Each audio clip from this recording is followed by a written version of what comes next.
Good morning, good afternoon, good evening, however you're watching, wherever you're watching, however you listen, wherever you listen. It's the Bet Online Salute Detroit podcast. It's Monday. We got 2/3 of the tripod here. Bet Online, betonline.ag. Go to betonline.ag. Get all your up-to-date live stats, odds, and everything you need for betting and get your money in. Also brought to you by Underdog Fantasy. Underdog Fantasy. Go to underdogfantasy.com or the Underdog Fantasy app. Put in promo code USC LAFB. Take fantasy football to the next level. Madman, how are you doing on this Monday? Doing well, Coach. Great to see you. Feels like it's been a refreshing week, off of the bye. It was kind of nice to watch football Saturday and Sunday without, kind of skin in the game and just sort of be able to enjoy it. So that was refreshing. And now here we are. Final third of the season here, Coach. Final quarter of the season, I should say. Final 3 games. And it's a sprint to the finish over the next 19 days here, our final 3 games of the regular season. So excited to get into it with you. Yeah, it was like a true vacation. Like we didn't have to worry about no SC stuff or anything like that. Before we get going, we lost a legendary coach. We lost John Robinson today. I just learned this. He was the head coach. He was the head coach at SC. Don't forget, but he was the offensive coordinator for John McKay. So it kind of makes sense, like where he got his winning ways from. He's one of the pillars of USC. I will always say, like he laid down the foundation. When you think of SC, you think of McKay, Robinson, Carroll. Great guy, will be missed. Lived a good one. Lived until 89 years old. Yeah. So everything we read about in the history books, he probably saw firsthand, or a good majority of it. So it says he was born in 1935. So from World War II all the way until now. So he saw a lot. No doubt, He's Coach. seen a lot. So definitely.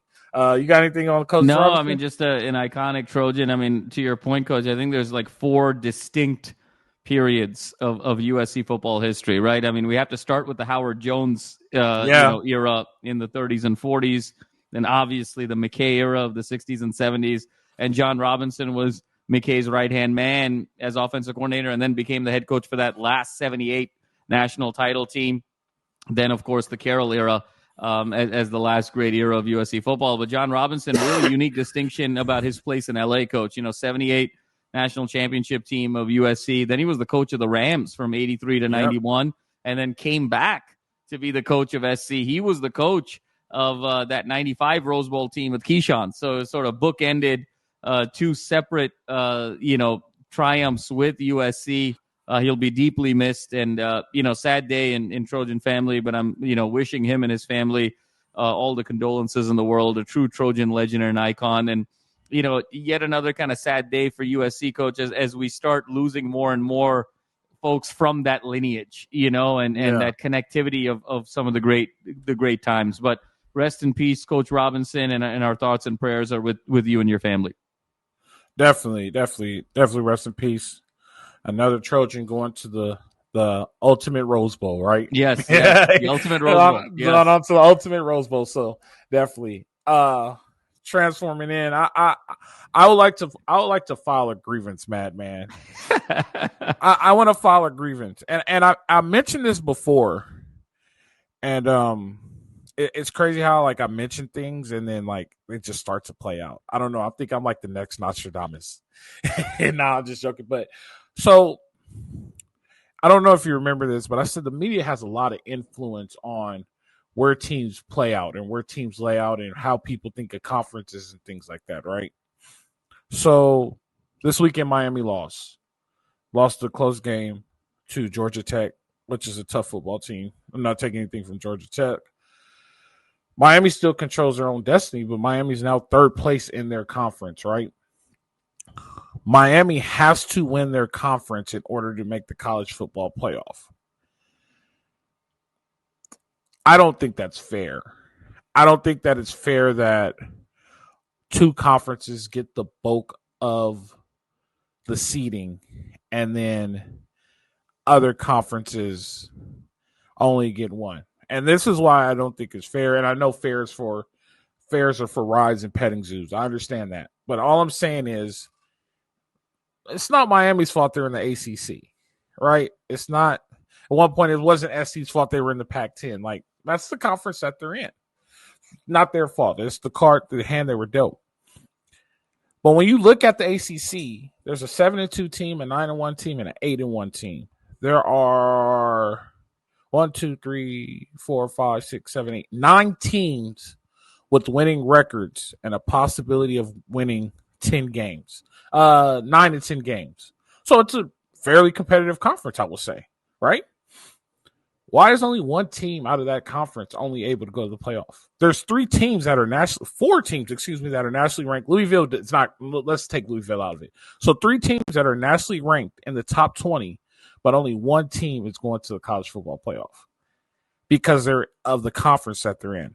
You take this scenario and you move it to the Big Ten or the SEC, all of them automatically get in. How is that right? I don't think they still got it. I will say this, and I could be wrong, but I'm going to say this. This is influence of ESPN. I'm going to put the network out there. I'm sorry. I hope we don't get kicked off YouTube, but this is big network influence, especially with Big Ten, because their footprint is CBS, NBC, Fox. They have the biggest footprint out of anybody. But like, how is this? How can you justify this to kids who worked all summer, all spring, and say, you lost the game, the ball rolled the wrong way, wasn't your day that day, so you don't get in the playoff? But the other conference where they had worse losses than you and multiple terrible games, they get an opportunity to be in the playoff. How is that right, and how do you make it right? And I know you're going to say strength of schedule and all that. They're all on scholarship. They're all Division I athletes. You can't tell me Cam Ward isn't as good as anybody in the SEC or the Big Ten, right? So that has nothing to do with it. Let's take that out. These are Power 4 schools. Like, what? I can't justify it in my mind. Go ahead, Coach. I mean, it's a fair point. I mean, I think there's a couple of things to sort of look at this, right? I mean, there's a Power 4, but there's really a Super 2 with the SEC and the Big Ten. There's a 12-team playoff scenario here. I think presumably the way this is going to break down is the SEC is going to get 4 bids, the Big Ten is going to get 4 bids.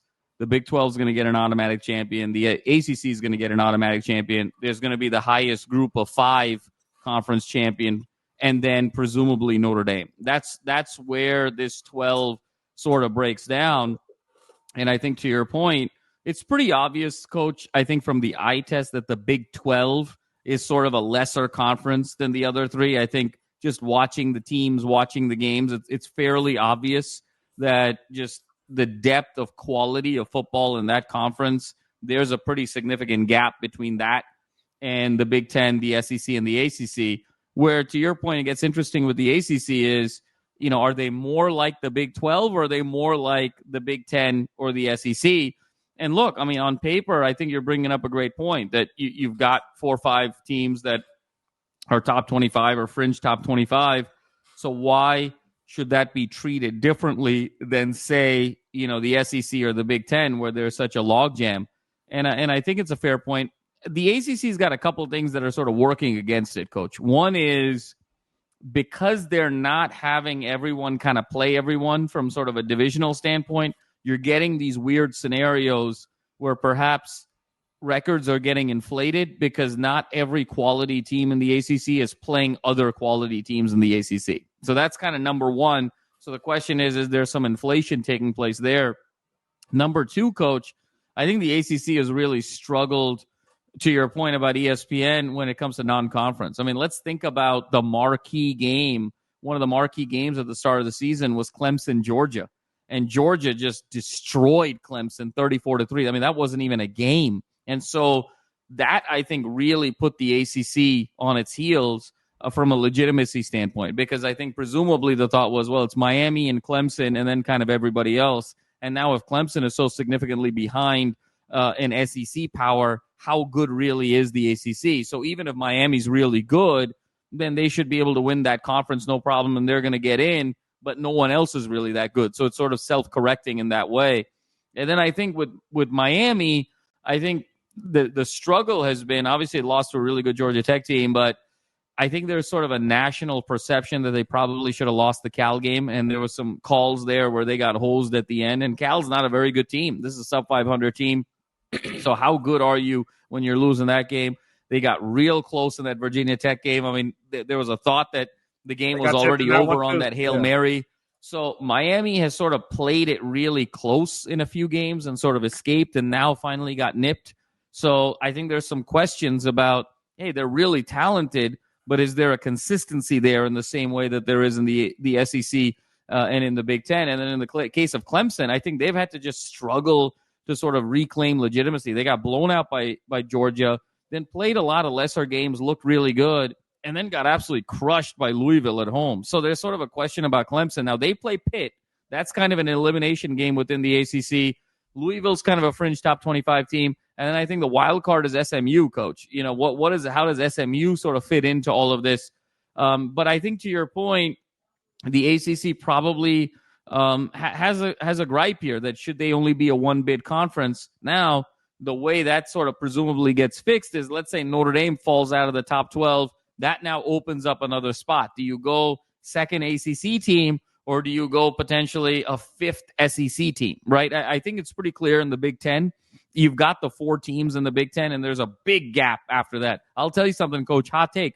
5th best team in the Big Ten right now, UCLA. UCLA. Yeah. That's not a hot take. That's a fact. UCLA is the 5th best team in the Big Ten. I could argue with one team with that, and it's close, though. It's like 5A, 5B. Illinois is pretty tough, too. Illinois, UCLA, but neither of those teams you would say are top 12 playoff caliber. So the Big Ten is pretty locked at 4. So then the question becomes, do you go SEC with 5, or do you go ACC with 2? And I think if Georgia beats Tennessee this week, and everyone's got kind of the 2 losses, and they're so bunched together, I think that you'll stop at 4 with the SEC, and then I think it opens the door for the ACC to get 2, and everything sort of works itself out, assuming Notre Dame trips up against either Army or SC, and it opens the door. So I think it's a fair point, Coach, but I think it is very clear from the eye test and from sort of a depth perspective that the Big Ten and the SEC are clearly above everybody else.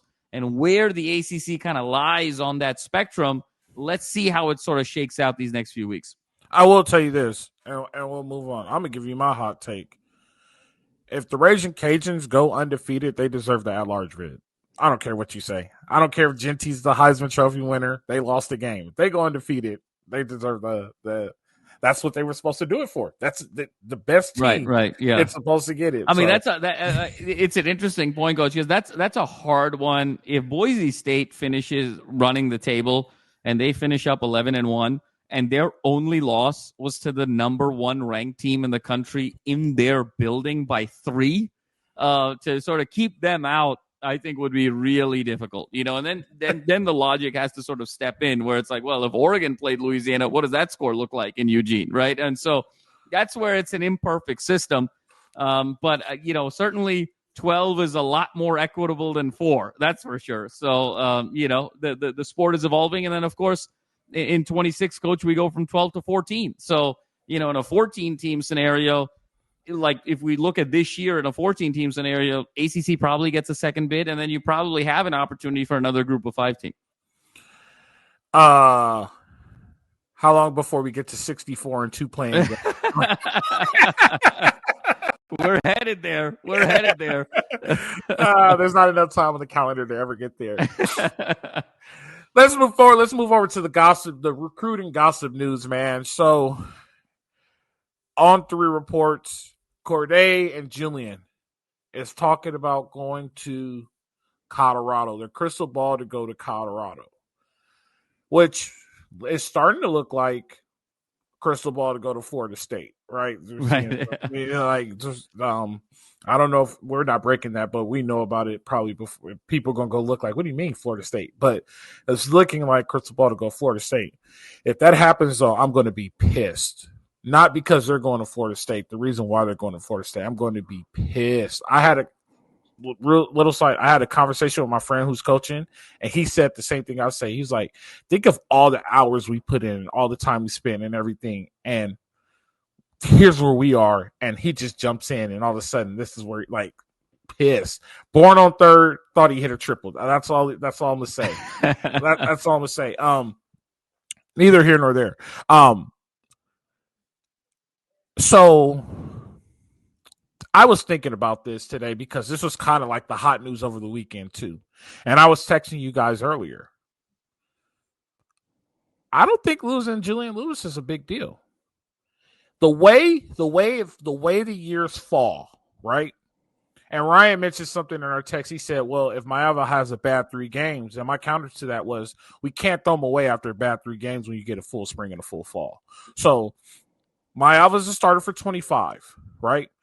Let's say Maeva lights it up. Let's be optimistic. Let's be right. He fits in Lincoln Riley's system. Let's say he's the next Caleb Williams of SC. He wins the Heisman. He's draft eligible. He goes and he becomes a top 5 pick. I won't say first overall. He becomes a top 5 pick, right? One of the top quarterbacks taken off the board. Then we have Ryder Lyons coming in 26. I don't know if you guys ever seen Ryder Lyons play, but Ryder Lyons is something different. This kid is something I'm more excited about, and I think Ryder Lyons is fully committed to SC because of family lineage and family ties. I think he really wants to be a Trojan because he's a California kid. Ryder Lyons is special. I think Julian's leaving because I don't think there's no room for him, right? We don't have a 27 guy. Even if if Julian does come, I think Ryder will wait his turn out, which would be 3 years, and then that'll be plug and play. But there's no 27 guy, no 28 guy. I don't think losing Julian Lewis is a big deal. We have a guy. We'll find out how good he is this upcoming Saturday. We have a 26 guy. We need to start looking for 27, 28. I don't think the sky's falling on this one, Madman. I think we're okay. Like, if he comes, he comes. If he doesn't, he doesn't. I'm starting to see a lot of people say he just doesn't. It was a tweet that was sent to us. I don't think you saw it, but I saw it. USC Cycle said it. I'm tired of people saying he's not a Trojan. He's not a Trojan guy. Like, we need to figure out why they're not coming. Right. But in this case, I'm okay with him leaving. I think we're lined up to where if he stays, he stays. If he doesn't stay, I think we'll be all right. What do you think about it? Yeah, Coach. I mean, we're always going to find sort of the silver lining of being okay. But let's not forget, I mean, we thought this kid was going to be the super recruiter, right? I mean, You said it a lot over the last few months that he's kind of the glue and he's going to do some recruiting for SC and he's going to be the boots on the ground. So in that regard, it is a blow. There's no question. I didn't think about that part. I think it's a blow in terms of recruiting the other guys as being boots on the ground. B, I think it's a big blow because he's potentially going to take Carday with him. And Carday is the highest ranked offensive lineman in the class of 25 for SC. And obviously, we've talked ad nauseum. We've seen ad nauseum the challenges with the offensive line. And this is a group, obviously, that has recruited last year as well. But we do lose Pregnon. We do lose Monheim. So there's questions about Mason Murphy moving forward. There's questions about Page's development moving forward, even though he's shown a lot of growth over the last couple of weeks. So there's holes on this offensive line. We've seen the importance even more so of trench play in the Big Ten in a way that we just didn't see in the Pac-12 and the way Lincoln just didn't see in the Big 12. So, A, he's sort of the super recruiter for other kids. B, he's sort of taking Carday with him. But C, Coach, it's problematic because Lincoln Riley is the quarterback whisperer. And so why wouldn't you want to play for Lincoln Riley? So when you start unpacking the reasons why that's a little bit of a concern that we've sort of walked into a situation saying Lincoln Riley should be able to get any quarterback he wants given his track record. We saw getting struck out a little bit in the winter with Cam Ward. We struck out a little bit with Will Howard in particular. And so, that thinking was along the lines of, okay, maybe USC's NIL isn't up to where it needs to be. So now, was this also an NIL situation? And if so, what are the ramifications of that moving forward? Or B, is it just something about Colorado that he's finding particularly attractive? And I think, Coach, it's probably a combination of both. I think that the NIL that Shedeur is getting is sort of ridiculous, right? I mean, On3 and other outlets have sort of estimated his NIL to be over $6 million. I mean, Shedeur is driving a Rolls Royce to practice every day, right? I mean, and so you sort of see that lifestyle. You see what that brand could become. It's hard not to get enamored with it. Now, when you sort of overlay that with the fact that, hey, Shedeur is most probably going to be the number one pick in the NFL draft here in the spring. So there's a path to being a very high draft pick. You don't just have to go to USC. You just don't have to be with Lincoln Riley. You can go here and you can maybe build something with Prime and that platform. Look, Coach, if Colorado wins their last 4 games, they're going to the playoff. I mean, Colorado, Deion's going to be in the playoff before Lincoln is. And so, when you start adding all of that stuff up, rightfully or wrongfully, perhaps the place that USC thinks it has with these recruits, or the place that Lincoln in particular thinks he has with these quarterbacks, that gap may not be as wide as we believe it to be. So on the face of it, yeah, if you lose a Julian Lewis, you're just going to have to get more aggressive in the portal, and Lincoln Riley kind of sells himself, so it's not catastrophic. But we have to go into the why. And then beyond that, there's also going to be sort of a desperation of being able to get a guy in the portal too, Coach, because, look, if Miller Moss transfers and Julian Lewis decommits, okay, you have Maeva as your starter, but you have nobody behind him. What happens if he takes a hit? What happens if he gets hurt? What's behind him in 2025? That's also a concern as well. So when it comes to sort of on the boots on the ground recruiting, who he's potentially going to pull with him, the why behind why he's picking another school, as well as depth for 2025. For all of those reasons, Coach, I do think this is a big deal. I don't think the sky is falling, but it is pretty significant. And then the question becomes, if Julian and Carday Smith decommit, does that open the floodgates for others in 2025 to say, hey, you know what, guess what? This is a 5, 6, 7, 8 win team that now just lost 2 marquee players. I don't know if the future is that bright in 25. Maybe I need to look at my options elsewhere. So there is this domino effect moving forward that could potentially take place. I did not think about the possibility of the domino effect. I didn't think about that. I was just mostly thinking quarterback roster situation. That's a very valid point. In my opinion, I don't think it's NIL. I don't think it has anything to do with Lincoln Riley being a quarterback whisperer. I think it's more attraction than anything. And I think kids are attracted to going to play in Colorado because they think they're going to get the same thing that Shedeur's getting. They're going to think they're going to get the same thing that Shiloh's getting. They think they're going to get the same thing that Travis Hunter is getting. Proven fact, only those 3 players are getting those types of things. Right. You know what I mean? So, and I could be wrong, but there's more negative that comes out of there than positive. We look at the news, we see everything, and maybe the media, people say the media is hating on them or this and that. Doesn't matter. Bad press coming out of your camp is not good press at all. It's not. So, like, if you think you're going there to get Shedeur money, you're not going to get Shedeur money. Prime is not going to look out for you to get Shedeur money. He gave a check to the kids with the players with the kids for $2,024 to put in a savings account for those players' kids. All right. Shedeur is making $6 million and driving a Rolls Royce. Shedeur is having girls set up at a coffee shop to pretend like they like him. Like they're making him a focal point. There's no guarantee. There's multiple stories that said that he's playing daddy ball and that he's doing that. There's no guarantee that you're going to get that. At least with Lincoln, you know what you're going to get. Like right. You know what I'm saying? Like that's just what I'm saying. I think, but attraction, you can't beat attraction with an 18-year-old. Also think that he met a girl there. I think he has a girlfriend there. And if he has a girlfriend there, it's done. Right. You've said they're that. undefeated. Yeah. It's undefeated. So I think he met a girl there because he went back. Like everybody's wondering. I thought about that too. Like, why would he go back on a visit? Like, you're going to go do the same things, but there's something that would bring you back. And it's definitely the opposite sex. So I think that might be a thing too. But the attraction, you can't beat attraction. I really think that it's attraction.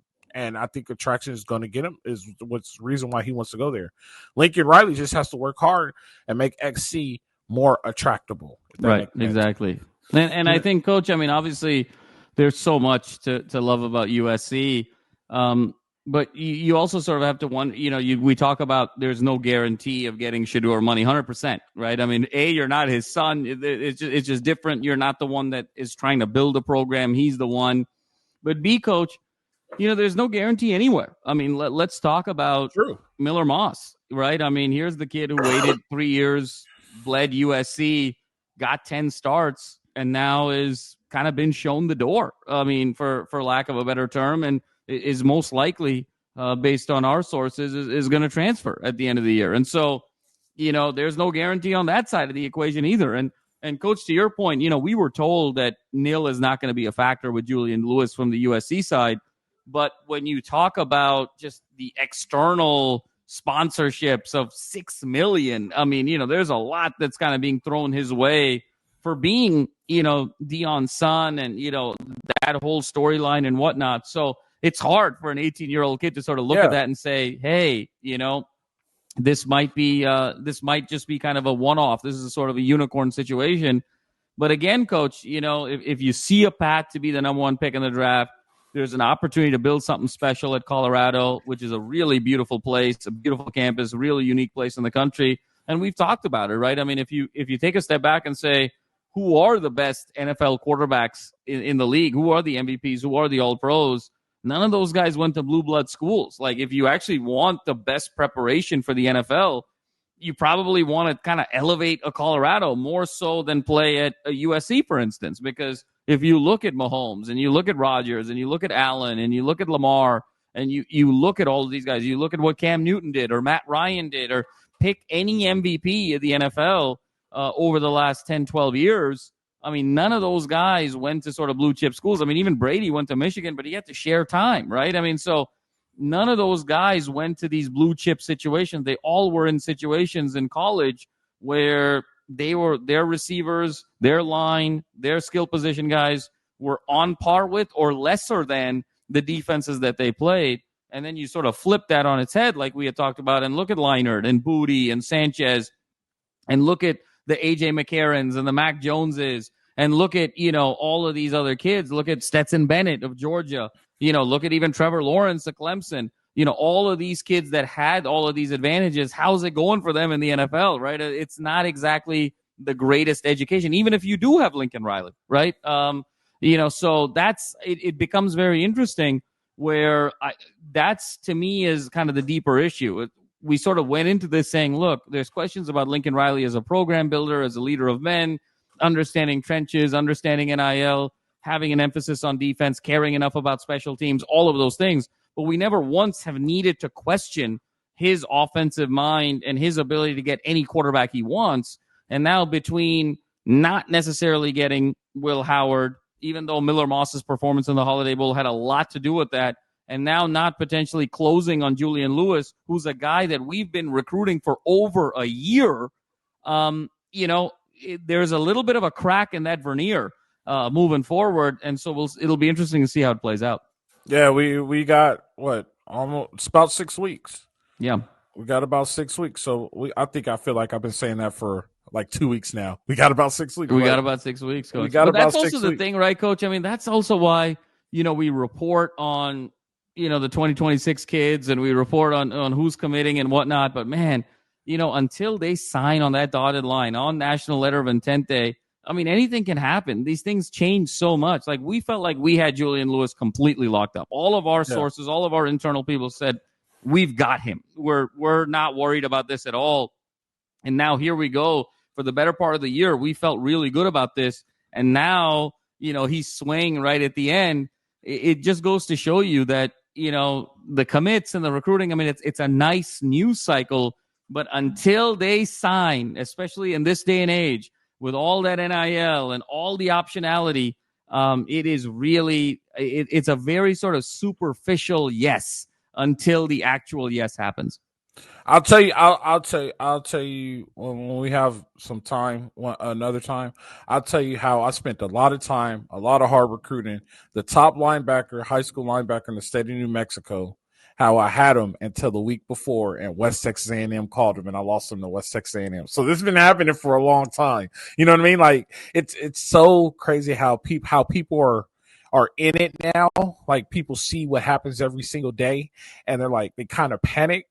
But it's a normality. You know what I mean? Like, it's a normal thing. But I'll tell you about that story. A lot of hours on that kid, a lot of family time, and I lost that dude at West Texas A&M on a phone call the Wednesday, 7 days before National Signing Day. Wow. It's a tough game, man. It's a tough game. It's a tough game. And there's sort of an argument there about Julian Lewis looking at, his playing time, right? It's like, he's going to probably get the keys to the kingdom of Colorado right off the bat. Here, he's going to have to compete. If Maeva plays really well over these 3 games, even if he doesn't, he's going to have sort of a leg up there. But the fact, Coach, that this is also happening before we've even seen Maeva's body of work, tells you that, sure, playing time is a factor, but there's other things at play here as well. It's weird, though, because the one thing that will worry me about it, and we can move on out after this, but the one thing that will worry me about it is, will he get the right coaching as a true freshman back to be successful? And that is very unknown, and that's what's really scary. I don't even know how you could even consider going to a place like that if the coaching is questionable. That's all I'm saying. So we'll leave it there. Moving forward. So we're off bye week, off vacation. Players got healthy. Bodies feel a little bit better. They didn't get beat up. We invite Dylan Raiola, a.k.a. Patrick Mahomes III, Mr. Personality Issues, and the Nebraska Cornhuskers into the Coliseum. I played against them last time they were in the Coliseum. Was that Callahan? Bill Callahan? Yeah, Callahan, yep. Bill Callahan, yep. We curb stomped him twice. Yep. I actually got knocked out in Lincoln the following year. That's wild. So Callahan, last time we played. This is a game of wits. I shouldn't say of wits. I should say more will. Both of these teams, this is another team where we're looking at ourselves in the mirror. Like, the season's not how we expected it to be. Matt Rule just fired his offensive coordinator. The $3 million quarterback is not playing up to par. SC season's not where it's supposed to be. SC can't fire their coordinator because that means you have to pay $90 million buyout, reportedly. Just everything isn't going. At this point, this is one of those games where you just legit have to look yourself in the mirror and say, what are we going to do? How much pride do I have? Can we win this game? And I don't want to get too in-depth into it because we'll get pretty more in-depth, but we're just going to scratch the surface. But that's just where I am with this game. Like, both teams have to be at the point to where, like, all right, I have to win 2 games to keep my season going or it's over. Like, they got to go out, leave it all on the field for the next 3 weeks. So this is going to be an interesting game, and I'm kind of excited to see where we go from here and what the Trojans do. Is they got a new quarterback on the Trojan side. Nebraska has a new offensive coordinator, so we'll see scheme-wise. With a very smart play caller in Dana Holgerson, so I'll be interested to see what happens. What do you have on this game, Matt, man? Yeah, Coach, I mean, I think you said it best. I think the bye week comes at the ideal time for both of them, right? Because it's an opportunity to reset. Nebraska reminds me a lot of just situationally when SC is playing them, a lot of the way Rutgers came into the Coliseum. Rutgers was coming off of a 3-game losing streak playing SC. Nebraska's coming off of a 3-game losing streak playing SC. Rutgers had just lost to UCLA at home and then flies to USC. Nebraska just lost to UCLA at home and now has to fly and play USC. So there's a lot of questions about kind of energy, momentum, and just where the psyche is of this Nebraska Cornhuskers team. And I think both teams are sort of hitting the reset button. Obviously, it's the beginning of the Maeva era at USC. But on the flip side, Coach, with Nebraska, there's questions about whether or not Raiola is even going to play. He got knocked out of that UCLA game. Seems like it's going to be a more serious thing than, they were sort of presuming earlier. So he may not be able to play this game. And then, of course, you got Dana as the new offensive coordinator. And he's had a lot of success as an offensive mind with Houston, with West Virginia, and in other places. So how quickly can he sort of install some explosiveness to this offense that really, Coach, the last couple of weeks has looked absolutely lost. Raiola has looked so lost offensively. They failed to score 20 points over the last 4 games, and they just don't know what they want to do or what their identity is or what their strategy is offensively. So it'll be interesting to see how quickly this team sort of adopts to a new offensive system, who their quarterback is going to be, and then on the flip side, with Maeva and SC, how they're going to sort of install their system with this unique skill set. I think, Coach, in a lot of ways, the game's going to come down to balance. I think the games where Nebraska has really struggled is when quarterbacks play with a lot of precision and there's a lot of balance, run-pass balance. Like, it's about 30-30, 28-32 in terms of throw-run. And you've got quarterbacks that are, completing easier passes, 75%, 20 for 28, peppering the ball around, keeping them off balance. You don't know who's going to get the ball, and you don't know whether you're going to run or throw. You're going to really kind of keep these linebackers off balance. Because I think Nebraska has some talented physical linebackers, but they're limited in athleticism. They're really good sort of downhill linebackers, so they're really good at sort of crashing the box. And so if teams are sort of struggling to sort of throw the ball and they're going to be more run heavy, Nebraska's sort of black shirts defense is going to swarm to the ball and be really good. They're going to pack the box, and those linebackers are really going to sort of crash the line of scrimmage and go downhill and really clog up various gaps of the defensive line. But if you are able to sort of pepper in the throw and be able to keep a lot of balance, they struggle over the top. They struggle in pass coverage. They struggle in open space. They struggle moving laterally. And so that's where a lot of teams have been able to get Nebraska. That's how Indiana really sort of lit them up. That's how UCLA kind of lit them up. That's how even earlier in the season, Illinois, played really well against them. So I think that's going to be the key for Lincoln moving forward. As much as we are enamored with Maeva's athleticism and the ability for him to sort of open up in terms of running from an RPO perspective, I think it's going to be really important to see how Maeva dissects this defense from a pass perspective and how Lincoln maintains balance. Because I'll tell you, if Lincoln sort of limits the playbook from a pass perspective and goes run heavy, which we've never seen Lincoln go run heavy, so I don't even know what that looks like, but let's assume he goes sort of run heavy because he wants to sort of slow roll the playbook for Maeva, and it's, absorbing the concepts, maybe taking a little bit longer, and you just want to sort of lean into Maeva's athleticism with Woody Marks and have kind of that two-headed monster. Truthfully, Coach, that's going to play into Nebraska's hands because those linebackers are going to want to see more run. Even if it is disguised run, that linebacking group is much more comfortable in run situations than they are in pass situations and in balance situations. So that, to me, Coach, and we'll get much more into it later in the week, but it's going to be that cat and mouse offensively for USC. Make sure that they have balance against this Nebraska defense. And then on the flip side, what Nebraska offense is going to show up? What is their scheme going to be? What is their system? Who their quarterback is going to be? That will be fascinating to see unfold. So this is interesting, and I just looked it up while you were talking. I wanted to see if this was if they were on the same tree, but Riley and Hogerson are on the same tree. Yeah, they're both Mike Leach guys. Yep. I didn't even know that. Which they were at Texas Tech. I don't think they were at Texas Tech together, but they're both Mike Leach guys, which I guess could play into our hands a little bit, just because Dana's going to be really basic.